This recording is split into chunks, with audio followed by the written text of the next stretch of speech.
Hi, I'm Noel Kingsbury, and with my colleague Annie Guilfoyle, we run Garden Masterclass, which we started 5 years ago to do educational workshops for garden and landscape people in the British Isles. Hello, and I'm Annie Guilfoyle. We still do live events, in-person events all over the British Isles and also into Europe, in fact. But since COVID happened globally, we now have an online program and we do webinars as well. So we are now a global garden community. All our information-packed webinars are recorded and they're available from our website. They're pay to view, but members get a discount. And this is a recording of our weekly public service broadcast that we like to call our Thursday Garden Chat. It goes out at 6 o'clock on a Thursday live, and that's 6 o'clock UK time. We talk to people from all over the world, designers, gardeners, horticulturalists, nursery people, botanists. And so it's always a great range of people and always very exciting.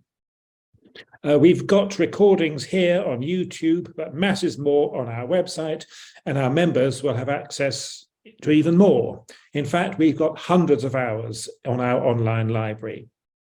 And take a look at our website and see what's coming up on our diary pages. Everything is listed in the diary, so webinars, live events, everything that we do, it's all in a chronological order, and you can click through to a link to get in more information or to buy tickets. And you may want to sign up for a monthly newsletter, our mailing list, or you might like to become a member.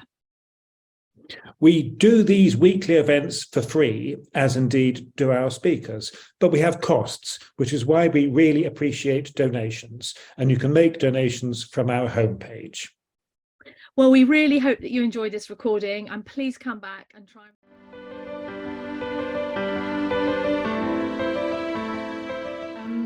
Tonight we are over in the Pacific Northwest, beautiful part of the world, and our guest is Richie Steffen, who is a little bit chilly. I understand, Richie, you've had some cold weather, perhaps a bit exhausted because you've had the Seattle show. So before we get launching into your talk tonight about the Miller Garden, tell us a little bit about the show and how it went and you know, the highlights of the show. Yeah, so the Pacific Northwest Flower and Garden Show, it's the second largest flower and garden show in the US.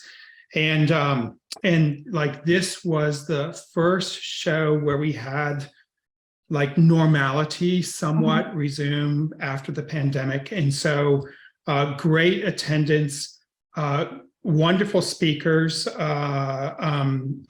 actually, I mean, you all probably know Eric Anderson. Eric was in speaking for us. She was in speaking for us, so it was a delight to meet her. And the gardens were beautiful. We do a small mixed container display on the show floor and have an educational booth there. And it was really, really wonderful. Great attendance, a lot of energy, people really excited. I hope that our cold weather right now doesn't like dampen the mood because things are starting to pop and bloom. That's great. That's great. So it's good. It's good that these things are happening now and we are getting back into some sense of normality after the last few years. But anyway, Richie, tonight you're here not necessarily to talk about the Seattle Flower Show, but also, and of course, Richie, I met you for the first time last year in at Heronswood and at well, we at Heronswood doing a conference together, which was really great, and that was wonderful. But we've asked you to come and talk tonight about where you work, which is the Miller Garden. So would you like to just tell everybody a little bit about that and we can launch into your presentation? Sure. Yeah. So I'm the executive director of the Elizabeth C. Miller Botanical Garden. And so it is a estate garden. So Pendleton and Elizabeth Miller started they purchased the property in 1948. And Betty became interested in gardening and built this amazing garden. She was an avid collector of rare and unusual plants, and so she created a garden filled with a lot of interesting specimens, a lot of great collections.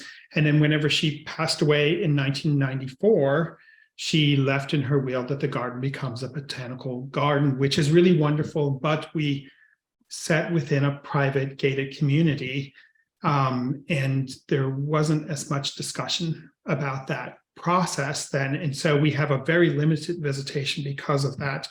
And so we try to do a lot of outreach to kind of help folks see the Miller Garden and share our experiences of that. So it's a great place. I'm looking forward to showing some images and some of the plants that grow at the garden. Wonderful, wonderful. So would you like to go into screen share, Richie? And yeah, we can yep. I'll do a little screen share here, and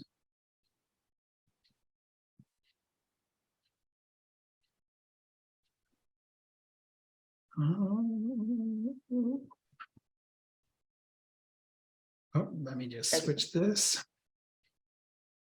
Okay, all that look fine? It looks absolutely brilliant, yes. Great. So, I'll show a few shots of the gardens and some of our collections and talk a little bit about some of the programs we do, some of the philosophies we follow at the garden. As I said earlier, we are the estate, the former estate of Pendleton and Elizabeth Miller. This is their house. We now use this for our offices, some meetings, that sort. It's a wonderful rambler that was built at the time that ramblers were the new exciting architecture. So as they became popular in the late 40s and 1950s on there, this was started in 1948 and would have been finished in 1949 or early 1950 there. And the Millers have both Pendleton and Elizabeth Miller have a long history with the Northwest. And so they really wanted a house that sets into the garden and doesn't stand out from the garden. And so they chose materials that were native to Washington to build their house out of. The stone you see here is Wilson sandstone, which is one of the native sandstone, one of only 3 native deposits of sandstone within Washington. And the wood is all Western red cedar, which is one of our native trees. And our siding is primarily hand split clear cedar, which would be old growth wood, and at that time you could still harvest old growth wood there. And so it's beautiful cedar siding that has that doesn't get painted. It has actually natural oils in it which maintain it. And so essentially, as long as we keep it clean and keep it out of contact with the ground, it'll last for many, many, many more years. To give some folks that, some of you all may know where Seattle is and the area that I'm talking about, but to give a little context to it, Washington State is the most northwesternly state in the lower 48. And so we hang right there in the corner of the United States. And when you look at Washington State, we set right on Puget Sound. And to give some context, it's a little bit of an isolated city. We set in a Seattle is the center of a metro area that includes Tacoma and Everett. Everett's a much smaller city to the north. Tacoma is a good-sized city to the south. And then Bellevue, which is listed here, is right on the right beside Seattle. On there, Seattle's the largest city in Washington, with the next nearest large city would be Vancouver, BC, which is about 230 kilometers, about 143 miles to the north. And then Portland is 280 kilometers, about 174 miles to the south. And the second largest city is clear across on the other side of the state, on the far east, Spokane, and that is 450 kilometers, about 280 miles to the east of us. So Washington State is a pretty good sized state. It's a pretty fair drive across it there. And a little bit about Pendleton and Elizabeth. Elizabeth, to give you some history of how the garden developed and what really influenced her, Betty would have been born only 25 years after Washington became a state. in the United States. It was the 42nd state to join the Union there, and the house that her and Pendleton purchased and the land that they purchased would have purchased it only 59 years after becoming a state. So Seattle was a young city and a vibrant city. And at that point, whenever Mrs. Miller would have been starting to create the garden, and her and her husband would have been involved in civic projects, Seattle was very vibrant, looking to put itself on the map in the world, and it would have been new, fresh, in a very exciting place, but also very isolated. All of those other cities would have been smaller, and it would have, and for much of the United States, this would have felt, out in the Wild West, even in Betty's day. And certainly in the, before it became a state, it was the Wild West. Timber would have been its primary industry, and so you may have heard somebody call something Skid Row, and so Skid Row originated in Seattle, and it was a road that they slid logs down, that they used as a skid to get logs down to Puget Sound. And it was a fairly rough section of town at that point, but and before any of this was built. And so, Seattle now currently is it's about, I think, as close as you can get to a resort feeling city. That we're surrounded by mountains with views, and in the distance here, you can see our most prominent mountain, which is Mount Rainier. Mount Rainier is particularly dramatic because it rises from nearly sea level up 14,411 feet and dominates the horizon. It's part of the North Cascades, or a part of the Cascades mountain range. And that's all to the west and south of the city. And then to the east and south of the city. To the west is the Olympic Mountain Range, which is another fairly high range, not quite as high as Mount Rainier.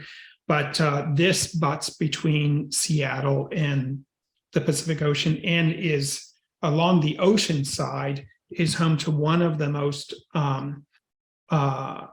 one of the few coniferous rainforests that exist in the world. And so this is the Olympic National Park. And so it's very lush, very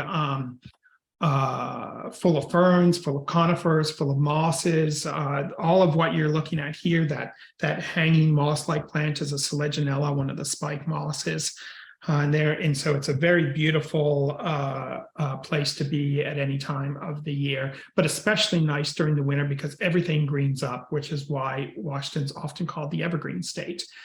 There, right beside Seattle is Puget Sound, and we have a number of ferries.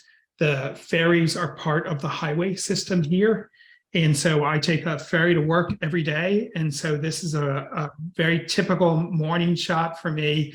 There, and in the distance, you can see the line of the Cascades to the east there. So that's what puts the frame on the Miller Garden there. And so, whenever Pendleton and Elizabeth bought their 4 acres of land and had this house built for them, this is what the property looked like. And at that point, Betty was not a gardener. There, they moved in. She quickly connected with a number of gardeners within the neighborhood, and also a number of gardeners within the horticultural community, and some really talented plants people. And so she got very interested in rare plants, unusual plants, plants of Western North America, plants from Japan and China, and started collecting. And so this is the way how the place looked. Probably in the early, this picture I think was taken in the early to mid 1980s. There, and when she passed away in '94, and we became an official public garden, now we have a staff who maintains both the house and the gardens.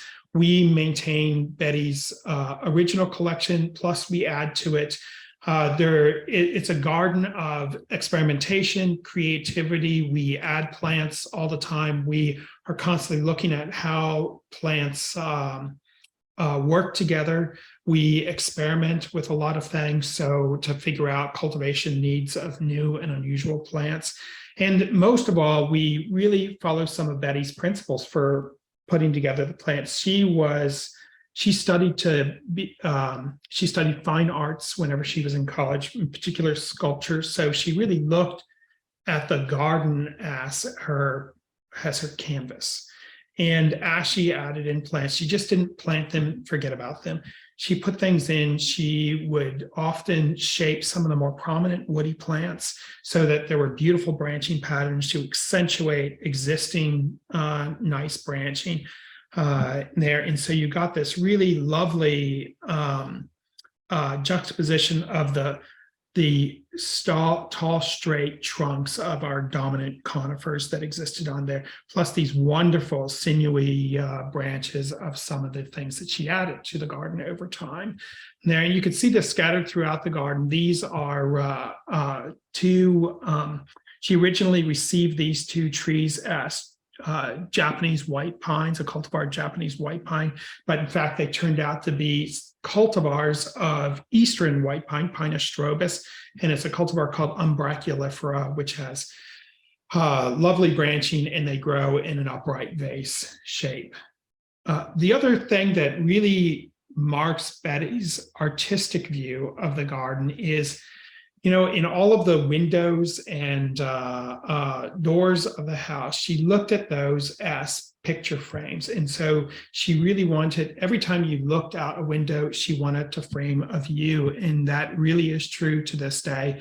You look out windows and you see a picture in the garden there. She was a master of texture and form, in light texture and form, leaf type, different foliages over flowers. And so there were actually some rhododendrons she put into the garden that she really loved the leaves of, but she did not like the flowers. And she would have the gardeners deadhead them before they bloomed. So she didn't have to see the blooms on there. She could just enjoy the foliage on there. She was a fan of autumn color, and so she planted many trees and shrubs that have excellent fall color. And so in the autumn is one of the peak times to see the garden. Anywhere from mid to late October, our fall color is nice. Because of this attention to detail and attention to the structure, evergreen versus deciduous, the garden is a year-round garden. We have great form, great structure year-round. And there, it looks just as beautiful in the winter as what it does in the spring, summer, or fall. There, and we can see that structure that Betty laid out even today. Wonderful, wonderful textural variations, really fine branching there in a beautiful setting.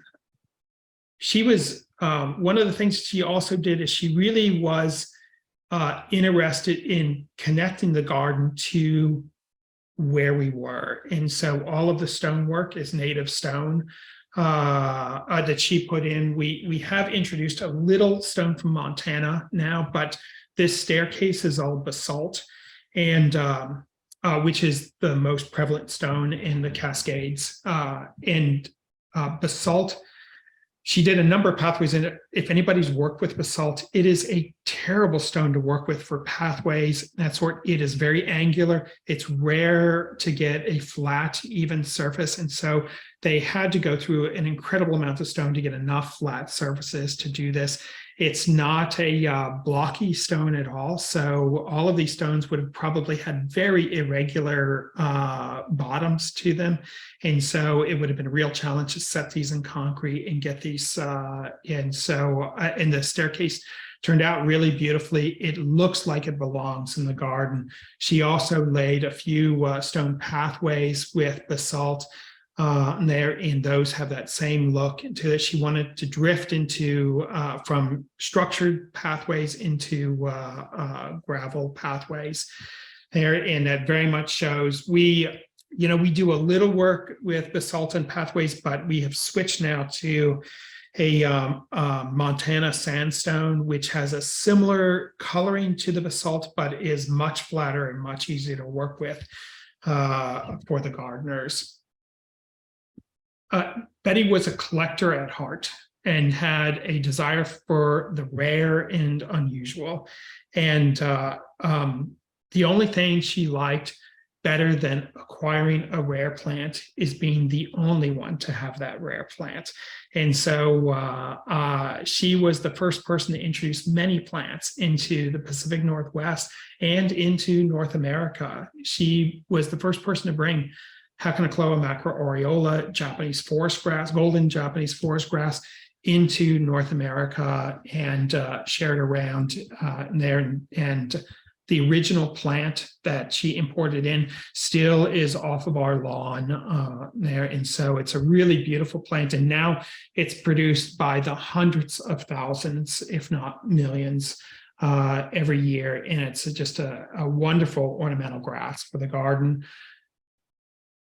She was the first person to introduce Blechnum chilense that potentially on your views on nomenclature has changed to Parablechnum cordatum. This is Chilean hard fern. It's an evergreen fern. It's native to Chile and Argentina. And it's a really beautiful plant, very, very thick, leathery leaves to it. And for us, we are USDA Zone 7, which is, USDA Zone 8.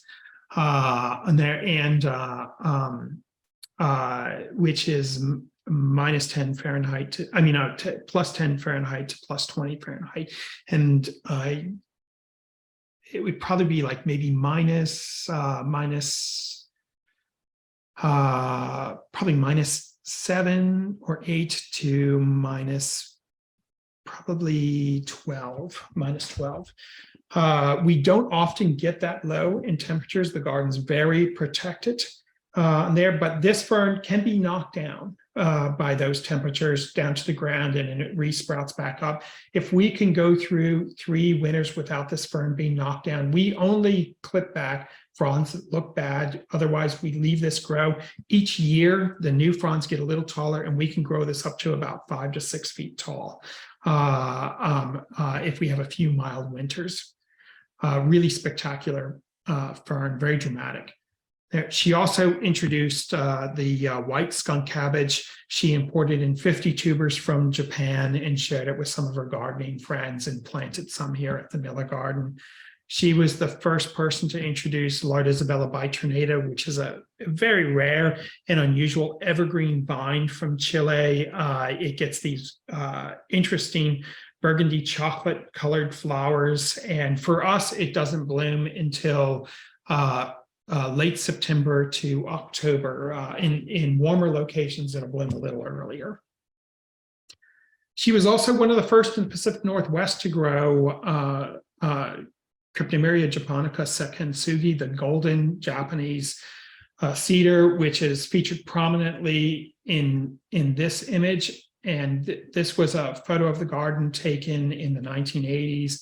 And then this is the garden recently. And this is the picture of that Japanese cedar recently. It's the champion tree in Washington, the largest of its kind. She would have probably received this through the U.S. Department of Agriculture through their plant importation program. We continue to try to add new plants to the garden. And so we added Wallemia nobilis, which is a relatively newly discovered conifer from the Blue Mountains of Australia. This would have been discovered in probably the mid-1990s and then made its way into North America through distributions in probably like 2004, 2005. We would have bought 2 through that first distribution, and then we were able to buy 4 of the stock plants they used to take cuttings off of for that distribution. And so we have 4 trees that are over 25 feet tall now. They set fertile cones. We've been collecting cones and actually starting to grow this from seed. It's not very fertile, only 1 to 3% of any of the seeds grow. And so we have 3 or 4 seedlings right now from seed that we collected. So we're kind of excited about that. A very unusual tree in the same family as monkey puzzle trees. We also paid for we worked with our sister organization, the Miller Charitable Foundation, to fund a trip into Vietnam, and where Xanthocypris vietnamensis was collected and introduced into North America. These are cuttings from that. These were cutting grown plants from that first introduction in there, and we've shared that around. So it's now becoming available to gardeners throughout the Pacific Northwest. And we shared it with a few nurseries that ship all over the country. This is probably only going to be hardy in mild areas on there, but it's now in the trade and settled and established. And it's one of the few conifers that have both juvenile and adult foliage.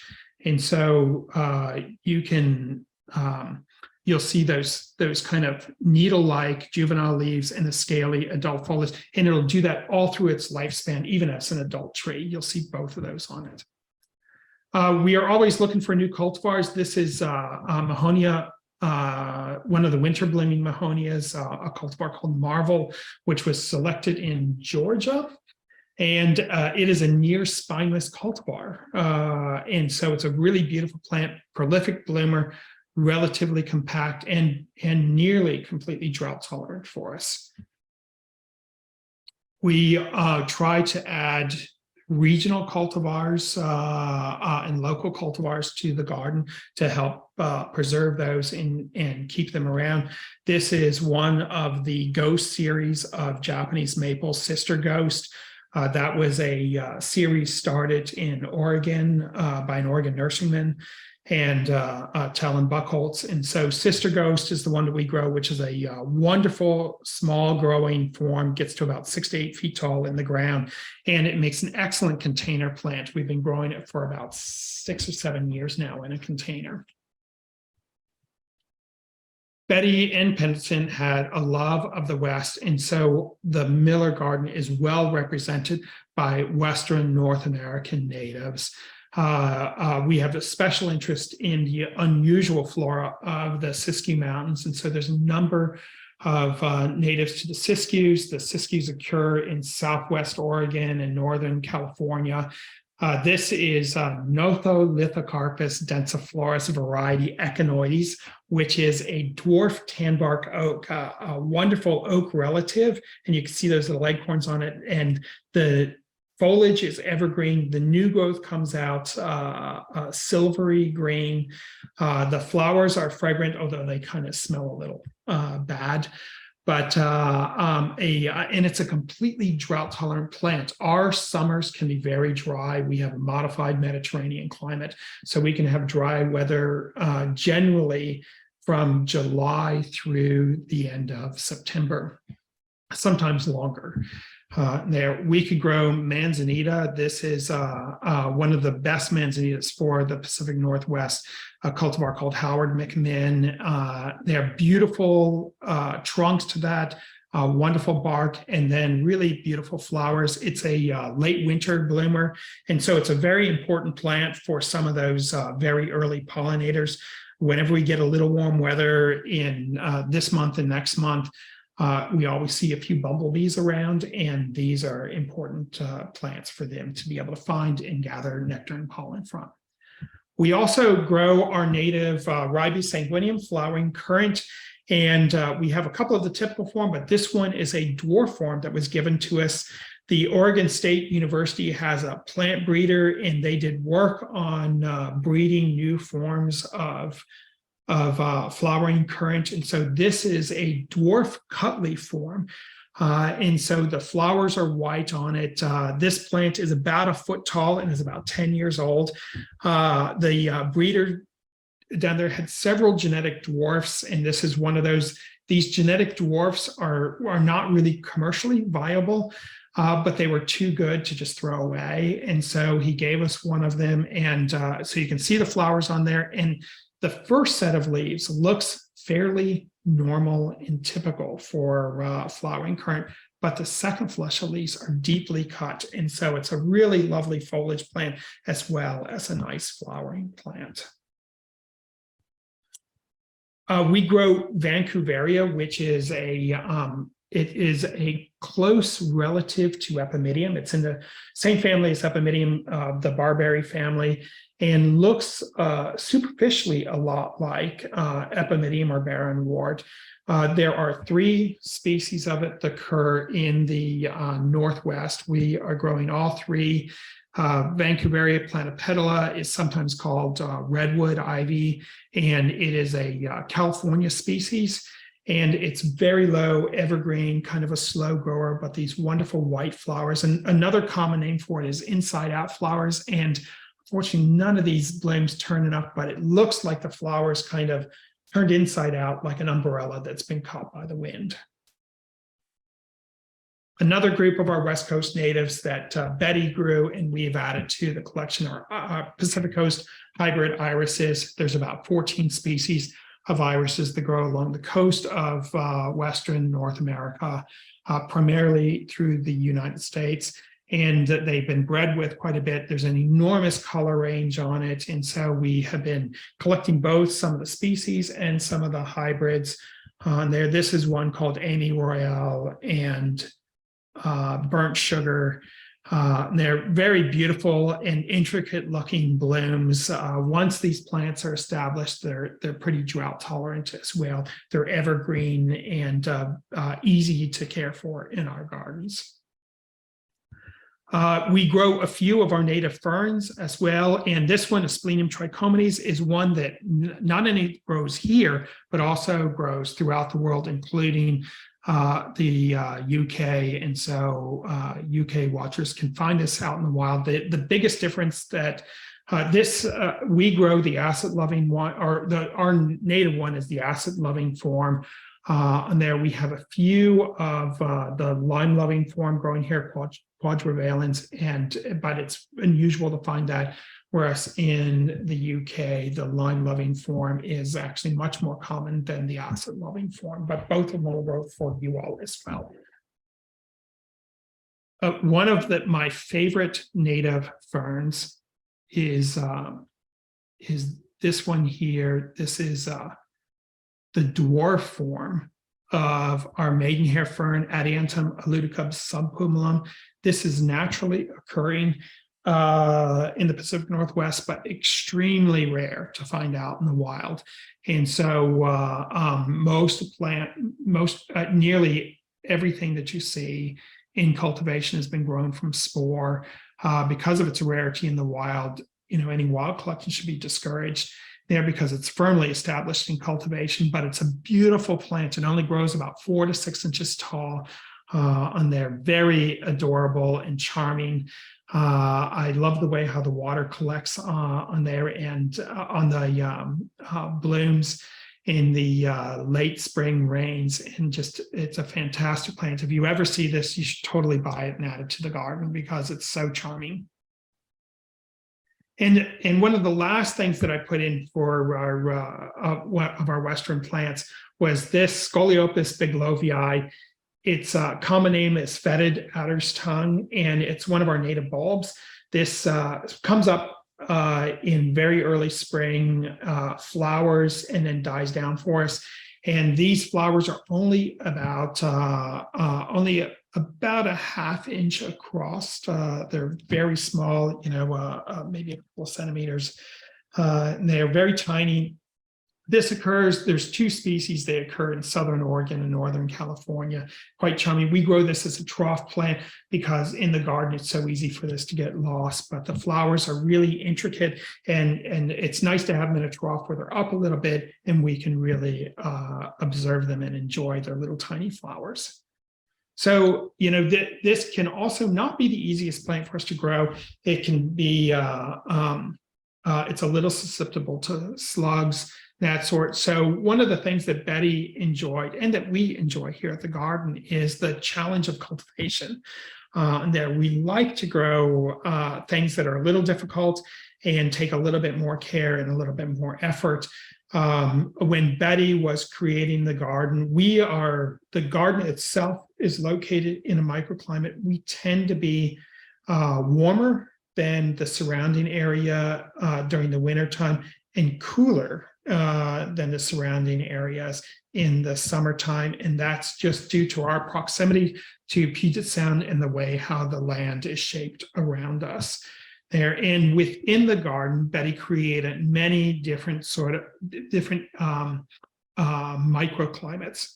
And so when we get a new plant and we have some inklings of how to cultivate it, we'll try it in many spaces that we think it'll grow, and then we'll see how it does. And then we will shift and move plants around if they aren't doing well, which is the same thing that Betty would do. And at the time that she was collecting plants, they were very, there was very little information here in the Pacific Northwest focused to the Pacific Northwest. So she had a hard time finding information for it, and it was a lot of learned experience. This is one of our successes in learning how to grow this plant right here. This is one of the silver-leafed lupines. They're in the Western US. We have many different native lupines, and there are a number of them that are semi-shrubby growing. And there's a few that have silvery foliage to them. This is Lupinus breweri. These plants are typically alpine species or growing in sandy seaside conditions, and so they need exceptional drainage.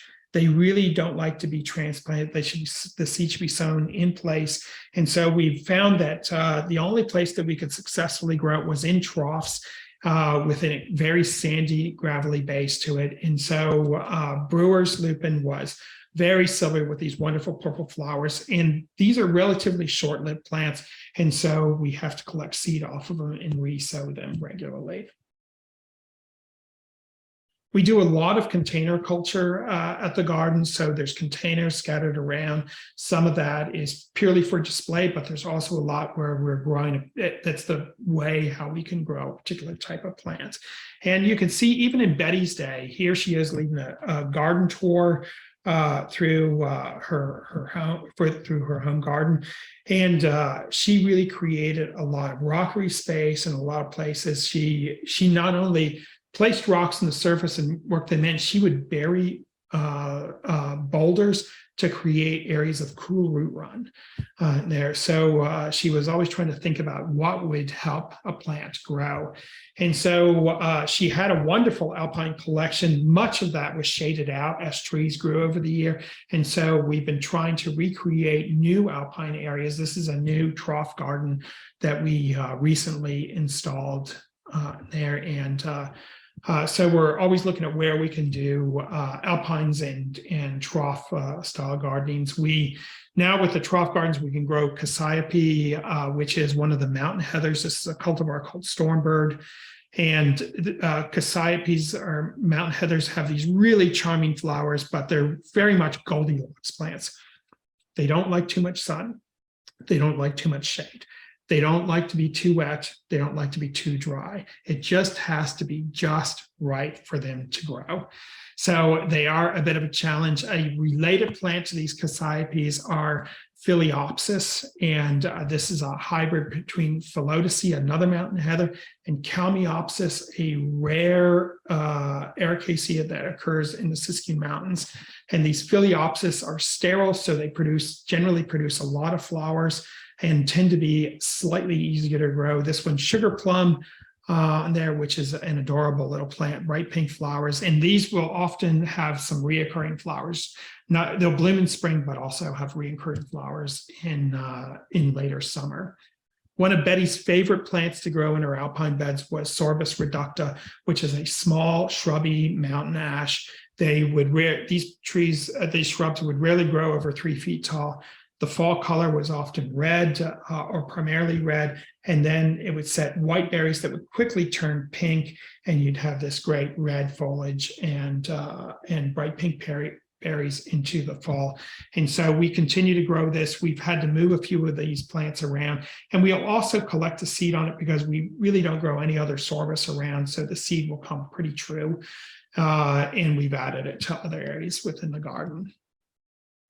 We do a number of herbaceous Alpines. This is Soldanella alpina, and which has been, some of the Soldanellas have been very tricky for us to grow, and so we're always trying new places for these. And I think we finally have found a way to cultivate those well. Their globularia was put into the garden by Betty, actually into the garden itself, even though it's an alpine lover. And the way how this plant survived is the base of it and the roots of it are still in the bed, but it's actually grown onto the staircase, and it is barely in the bed at all, and mostly growing on the staircase and collecting soil and bits of organic matter in its mat of evergreen leaves. Shortia has been added to our woodland garden.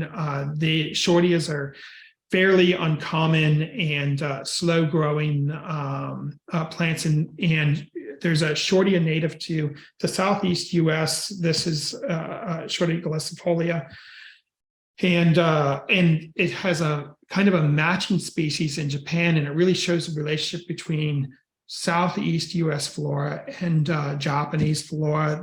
The Japanese cultivar is uniflora. Both of them will grow well here in the Pacific Northwest if they have a good, rich, duffy soil and receive regular waterings through the summertime. We also grow we have a small collection of Japanese hepaticas. Those are just starting to come into bloom now. A few started before the show. So we do those all as container plants, although we may end up mixing some of those into our troughs or into some new garden spaces. And then I just, on returning from the Flower and Garden Show, I had to add this because these just opened up for us. Ypsilandra tibetica. It's a funky, weird little perennial. The plants themselves only grow to about 6 to 8 inches tall and about 8 to 12 inches wide tops. They bloom right now, and those flowers are fragrant. And so it's a wonderful treat to go out and smell these. We grow them both in troughs and in the garden. They like shade. They do their best in shade. And so if you can find these around, it's a really surprisingly tough and easy to grow, unusual plant, and a wonderful thing to have in the late winter garden. So Betty was passionate about education and really tried to share her experiences in the garden with people, and she wrote about her experiences, and she was also very interested in civic projects. And so when she collected plants and tried them out, she would share those in articles, talk about it. She was involved with Seattle Parks and helped both fund and shape the plantings of in Seattle. Before her husband passed away, her and her husband gave money to start the Miller Horticultural Library at the University of Washington, and this library was geared towards gardeners, even though it's located at a university. So professors and students certainly use this for research, but her goal was that this should be a space where gardeners could come and find garden books and learn about plants. And and this has really developed a following. And so they have a great website. You should totally check out the Miller Library website. When she passed away, she gave the garden a strong educational mandate too. And because of our limited visitation to the garden, we do a lot of outreach into the community. Probably our most widespread outreach program is Great Plant Picks. Great Plant Picks focuses on finding good, reliable, consistent performers for the Maritime Pacific Northwest. The Miller Garden pulls together 25 horticultural experts from Western Washington, Western Oregon, and British Columbia around Vancouver to come in and make those selections. And it's an interesting group because it pulls in public garden folks, city and parks gardeners, small and large retail and wholesale nurseries, designers, landscape architects, and has them all talk about plants. And so each of those folks have really a different view on plants, on the same plant. And so the plants that they end up selecting for Great Plant Picks really have had a lot of input in it. And so they're not necessarily the newest plants, but they're some of the best plants for our climate. And so you can really see that we will trial plants. And so sometimes they get trialed in the garden. Sometimes we'll visit private collections or develop collections in public gardens. And so it keeps us really quite busy between Great Plant Picks and the garden. So you can kind of see why there was only one chair in the Miller Garden out on the deck, looking out over which at the end of the day, it's a great place to set. We look out over Puget Sound and the sunset. And so this is a view that I took at the end of one of my work days here. And it's a really beautiful way to leave the garden and a great way to finish up the show here. And so that. Oh, Richie. And so let me stop the share. Thank you, Richie. Oh, I've made so many notes, and oh my god, I'm feeling really nostalgic now about the Pacific Northwest, and then really miserable that I didn't come and visit you when I was there. But I definitely want to.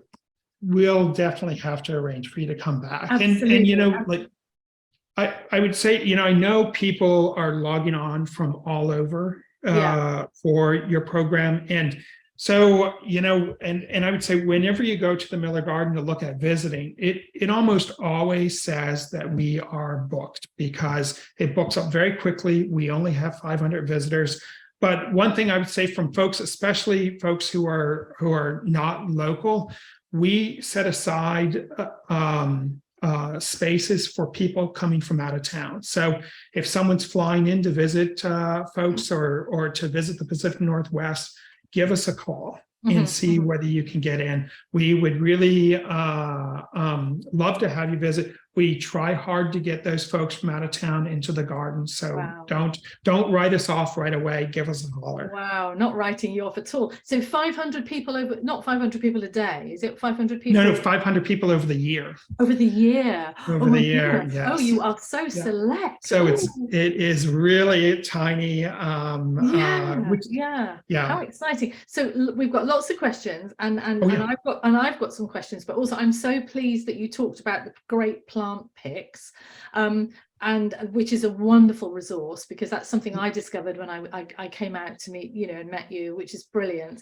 Let's go through some of our questions. I've made lots and lots of notes, and I just want to remind everybody that on the 8th of March, Richie's going to be doing a talk on ferns, and of course Richie has got a book on ferns. But if you like today, then, and if you like ferns, then that's just you must not miss this.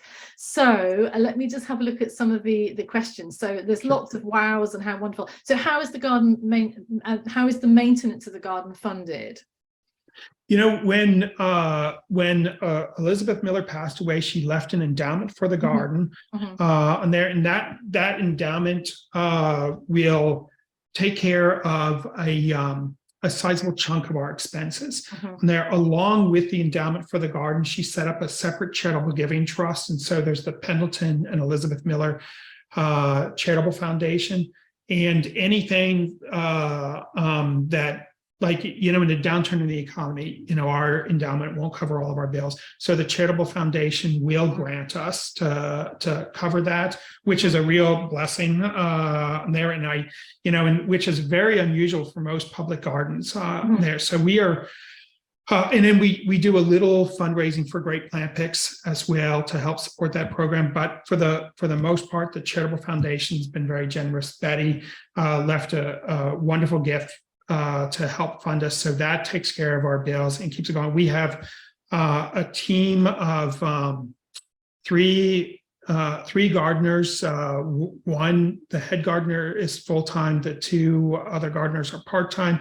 We have 2 interns and we have a group of volunteers. And so they comb through the garden all the time, you know, keeping things looking good. And they have their work cut out for them. After we came back from the Flower and Garden Show, we had a windstorm, and then this cold. So Wow. they've been busy lately. Oh. And Rachel's asking, what is the size and the aspect of the garden?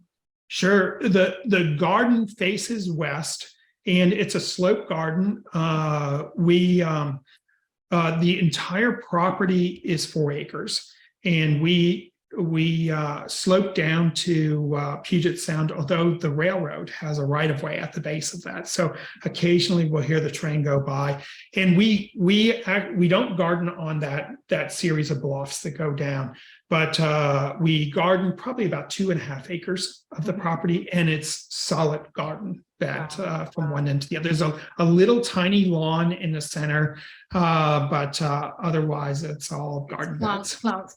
Oh my goodness. Yes. Okay, so yeah, is the property deer fenced and rabbit fenced? No. No. I mean, deer, I don't think a lot of people in the UK don't realize what a problem deer are in the States. Yeah, that's right. You know, for many years we didn't have deer, and what happens in our urban areas is, you know, as they initially expand, the deer will be pushed out, but then you hit this balance, and deer start to realize that they can coexist in urban habitat, and so the deer have been slowly coming in. We had our first few deer in the neighborhood we're in is the Highlands, and so in the Highlands community, the first deer were probably about 10 years ago, and that herd has grown over time, and so we do have deer damage, but we are trying not to fence in the property, at least right now. It's challenging because, you know, we just find that we have to do a few steps early in the season. So the moment, like in late winter and early spring, they will, the deer are around year round, but in the late winter, early spring, they start sampling. Yeah. And at that time, we try to keep the deer repellents on. And I've told all of the gardeners and the interns and the volunteers that if you see a deer in the garden, you must chase it away. It does nothing to keep them out of the garden, but it makes me feel so much better about it all. And it keeps everybody fit as well. It does. It keeps everyone fit there. And so we do have deer damage, but it's been pretty minimal so far. I should say tolerable so far. Okay. And then just about 5 years ago, we had our first rabbits. Oh. And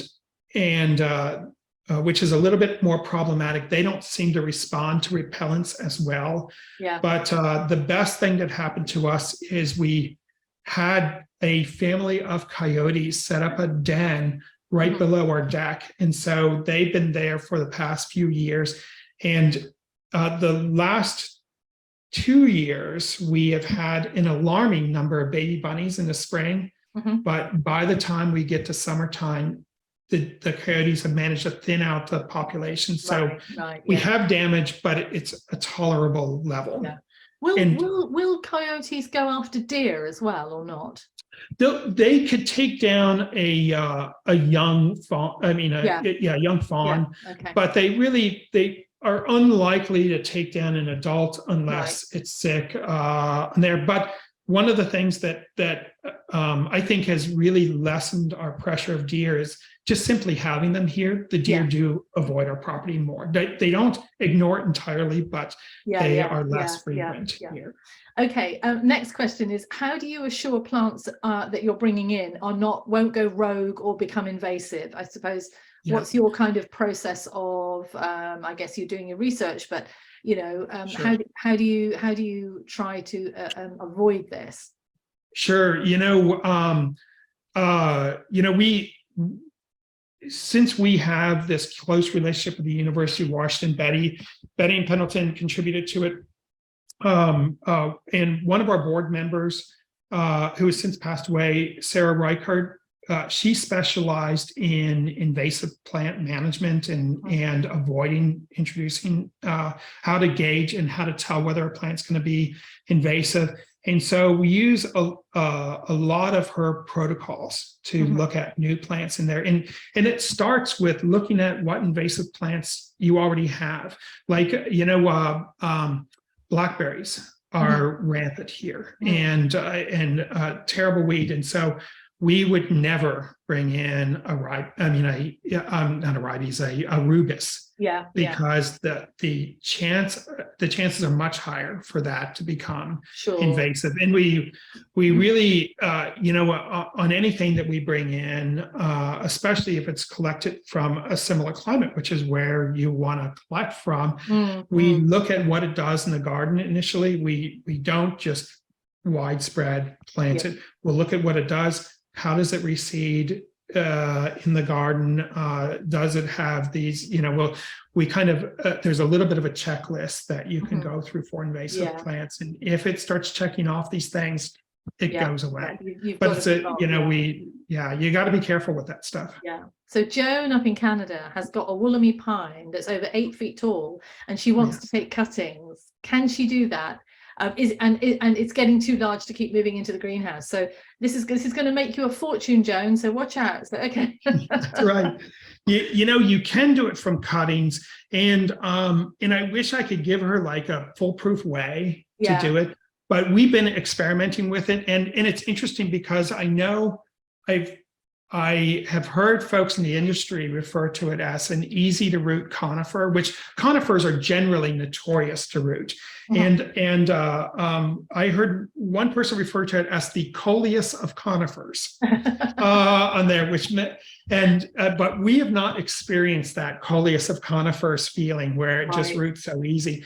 And so this year we tried a serious attempt at doing cuttings, and so we just put them in a few months ago. And so if she wants to send me an email, probably Dell, our head gardener, has done the most research on that, and I'd be happy to forward her email to Dell. And you could find my email on the Miller Garden website or on the Great Plant Picks website there. Right. Oh, there you go. There you are, Joan. I mean, you're only up the road anyway, Joan. You could just pop down and pop in. That's right. Okay. So Lois Moss has very kindly said, if anyone's interested in visiting the region, these websites are really, this website will help, which is PugetSoundGardens.org. And then gardensbc.com, which sound great. That's right. Now, there's a question about iris. Are they Siberian types? Now, I'm not sure. This is probably out of sync with the slide. So can you remember which ones you showed? Yeah. Those, they're probably talking about those Pacific Coast hybrid irises that I was shown. And they are beardless ones like Siberians. And they are actually closely related to Siberian, but it's a whole different group of plants. And their Siberian irises will need regular watering through the summertime, whereas Pacific Coast hybrid iris, it does not. It can tolerate drought. And the other thing is Pacific Coast hybrid irises often don't like heat and humidity. Right. And so they're tougher to grow outside of our area, but they are closely enough related that there are hybrids between Pacific Coast and Siberian irises. There's a handful of them. I didn't think they were all that great whenever I grew them, but if you really want to get a little Pacific Coast iris in your irisy look in your garden, you can look for those. They seem to be much more adaptable. Wonderful. And do you irrigate during the summer months, the summer drought months? We do. The initial collections that Mrs. Miller put in were, focused a lot on Asia, in Japan and China. And all of those are places where we have regular summer rains, And so we over the years, we have now, we recognize that water is a resource. And it's not going to get cheaper. It's not going to get, you're not going to get more of it than what you have now. And so we've started to really look at the garden and decide we're trying now to decide whether we need to start shifting collections and consolidating those. What areas we want to water, what we want to run dry. We have a number of beds that will water new plantings that go in, but they get they'll get, even our drought tolerant plantings, we'll do some watering on. We'll water them about once a month, every 3 weeks or so. Right. And that is only because we do tours during the summertime. We do tours from April through October. And so even though those plants are fully drought tolerant, by August, they really look, they look like they're suffering, but they're fine. And so that little bit of water that we give them just keeps them fresh and looking good for the tours. Yeah. Fantastic. Now, I think I might know the answer to this question, or maybe one of them. Where do you source your plants from in the Pacific Northwest? If so, where? I bet I know one. Oh, yeah. I bet you do. Probably Far Reaches. Far Reaches Farm. We get plants from all over. Our source list is enormous because we will buy started plants. And so there's wonderful specialty nurseries throughout the Pacific Northwest, from Far Reaches Farm, Windcliff Plants, which you have to go to get anything. There's some great places down in Portland, Seabright, Cistus, Zira Nursery. It's just, it's a really great specialty nursery area, and lots of wonderful Edelweiss Nursery. There's great mail order places. That's a whole nother show. It is a whole show. If you get online and start looking, you'll find a lot of great nurseries. And don't be afraid to start stuff from seed. There's a lot of good seed nurseries out there too. Right. And is that the Lard Isabella? Yeah. Yes. Is that hardy? It is for us. And there, it's a little bit in a protected, sheltered area, but we have a few young plants in other locations, and they have been fine for us. I think if it was more exposed, we might have some burning during the winter time, but it's the original plant that Betty put in is still growing, still doing fine. That was the first of all the wow, I couldn't believe all these amazing plants. Rachel's asking, is there an overview shot or a map of the garden? Is there one on the website even? There is one on the website. So if you go to millergarden.org, you're able to see an overview of the garden. Fabulous.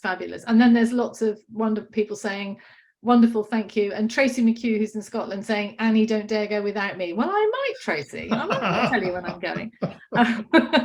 And then Lois very kindly saying, if anyone's thinking of visiting the region, I've organised numerous tours and I'm happy to help gratis. Oh, bless. She lives in Portland and specialises in highlighting to us. Wonderful. Oh, Lois does a lot of wonderful tours. That's the best job in the world, I think she's got. I know. And then so many thank yous, lots and lots of thank yous. And of course, a couple of things just to mention is, 8th of March, Richie is doing a webinar on ferns. So, please join us for that, because, I certainly will, with my notebook poised. What a wonderful selection of plants, Richie. And I really appreciate it, because I know you've had a busy time with the show. Oh, yeah. And you've got the garden to protect from this cold weather, which is a little bit nerve-wracking, I guess. As executive director, I just sit here and point. Do you have a megaphone? Do you? That's right. Well, I'm very much looking forward to doing the fern talk. So am I. And Carol's asking, will the recording be available? Well, Carol, to answer your question, the recording of this is available on YouTube. But yes, we record the webinars and they go onto our recorded webinar page. So if you time zone is not right, but it should be, well, depending on where you are, yes, we do. The answer to that is yes, we do. So Richie, thank you so much. I'm so excited, the list I've made here. What an incredible selection of plants. And of course, I mustn't forget to mention that, we had Andrea Jones doing her Desert Island Gardens, which is choosing her 5 favorite gardens in the world. And the Miller Garden was not only on the list, but it was her favorite garden on the list. And that's Andrea, who's traveled the world photographing gardens. So wow, you know, so she is wonderful. Yeah, well, she just thinks it's the most beautiful garden, and I can absolutely see why. So Richie, I'm going to let you go because I know you've got lots to do, but thank you so much, and we'll see you on the 8th. Okay. And thank you very much, and can't wait for the fern talk. Can't wait. And thank you everybody for tuning in, and see you all soon. Okay, take care. Bye, everyone. Richie. Take care. Bye. Bye. Bye.